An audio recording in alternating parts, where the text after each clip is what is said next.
Մանդատների հերթափոխից հետո առաջին նիստն էր, սկզբում 4 խմբակցությունների 18 անդամներով քվորումն ապահովել էին։ Քիչ անց նիստին միացան քաղաքացիական պայմանագիր խմբակցության 11 անդամները։ Առաջին հարցով ֆինանսավարկային եւ տնտեսական հարցերի հանձնաժողովի նոր նախագահ ընտրեցին։ Հանձնաժողովը կղեկավարի Կոմկուս խմբակցության քարտուղար Լուսինե Անանյանը։ Օրակարգից դուրս առաջարկությամբ հանդես եկավ Մայր Հայաստան խմբակցության ղեկավար Կարեն Սիմոնյանը, որը վերաբերում էր միջազգային մրցահարթակներում հաղթանակներ տարած գյումրեցի մարզիկներին տեղական բյուջեից հատկացվող գումարների չափն ավելացնելուն։ Խնդրում եմ այս հարցերը հաջորդ նիստում բերել օրակարգ եւ իրենց գոնե հավուր պատշաճի կարողանանք Գյումրիի հավականիով հաստատենք, որ կրկնակի ստանան իրենց գումարները։ Արտահերթ նիստի կարևոր հարցերից էր 2026 թվականի սուբվենցիոն 3 նախնական հայտերի քննարկումը։ Առաջինը դարձյալ փողոցաշինությանն էր վերաբերում։ Հայտով նախատեսում են ընդհանուրը 7 կիլոմետր երկարության 21 երկրորդական փողոցների հիմնանորոգում։ Հարցն անցավ միաձայն, բոլոր խմբակցությունները կողմ քվեարկեցին նաև սուբվենցիոն երկրորդ եւ երրորդ հայտերին։ Ըստ այդմ 1 միլիարդ 800 միլիոն դրամով նախատեսում են մոտ 100 անօթևան ընտանիքի բնակարանի, Գյումրիի պատմական միջուկում գտնվող Ճերմակ հիվանդանոցի վերականգնման խնդիրները լուծել։ Ճերմակի համար նախնական հաշվարկներով մոտ 400 միլիոն դրամ է անհրաժեշտ։ Շենքի պատմամշակութային արժեքը պահանջում է ոչ միայն ֆիզիկական վերականգնում, նաև կայուն եւ շարունակական գործառույթ, որն ապահովում է շենքի կենսունակությունը։ Ինչու շենքը սուբվենցիոն ծրագրով վերականգնել, եթե հնարավոր է մասնավոր ներդրումների հաշվին անել, իսկ սուբվենցիոն գումարներն այլ ուղղությամբ ծախսել, առաջարկ է հնչեցնում քաղաքացիական պայմանագիր խմբակցության քարտուղարը։ Ես իհարկե դեմ չեմ, որ շենքը վերակառուցվի, բայց հաշվի առնելով Գյումրու խնդիրները, արդյոք նպատակահարմար է այդքան գումար հատկացնել շենքի վերակառուցմանը, երբ օրինակ մենք ունենք բազմաթիվ ցեխոտ քարուքանդ փողոցներ։ Ճերմակ հիվանդանոցը մինչև մեր հակապետարան գալը հանվել էր աջուր վաճառքի եւ այդ վաճառքը չէր իրականացվել։ Ձեր ասած այդ գաղափարախոսությամբ որ մոդենային թոքային ներդրումներն անեն։ Եվ քանի որ ինքը պատմամշակութային է նշվեցավ կոմպոնենտները, դրա համար մենք ներկայացրել ենք, որ մի կոտող Գյումրու գումարի արգելոցից փրկենք։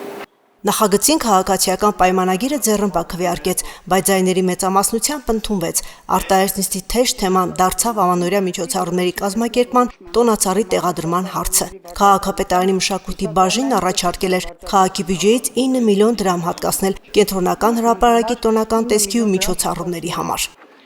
Որից 4 միլիոն դրամի պետք է ձեռք բերվեն ամանորյա պարկեր, 3 միլիոնը տրամադրվելու է կենտրոնական հրապարակի գլխավոր տոնածառի լույսերի վարման, տոնական միջոցառման բեմական սարքավորումների վարձակալության, լուսաձայնային տեխնիկայի վարձակալության եւ սպասարկման համար, 1.5 միլիոն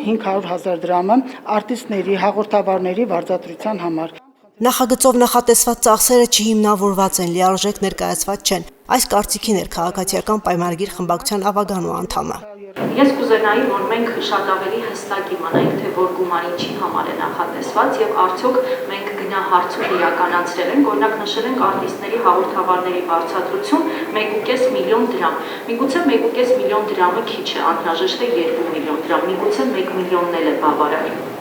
Չեմ կարող ասել, որովհետեւ պիտի դրա այս թվի տակ թուղթ լինի, որպեսզի մենք համեմատություն անենք եւ կարողանանք հասկանալ։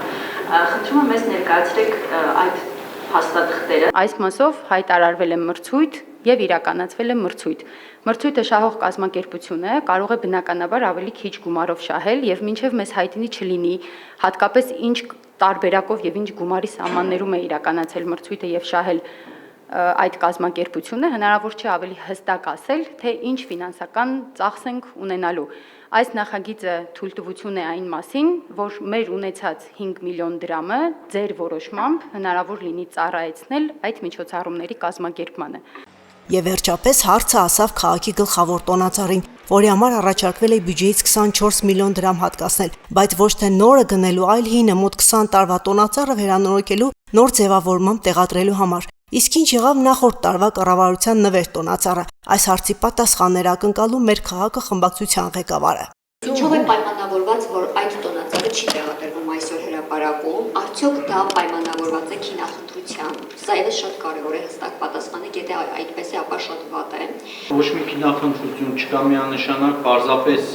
ավելի շքեղ, ավելի լավը լինելու խնդիր կար, եթե չեմ սխալվում, այդ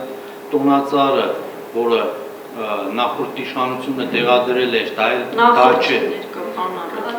քաղաքային։ Ես այնուամենայնիվ մտածում եմ, որ սա ոչ ավել ոչ պակաս, քան քինախնդրություն է եւ կներեք, բայց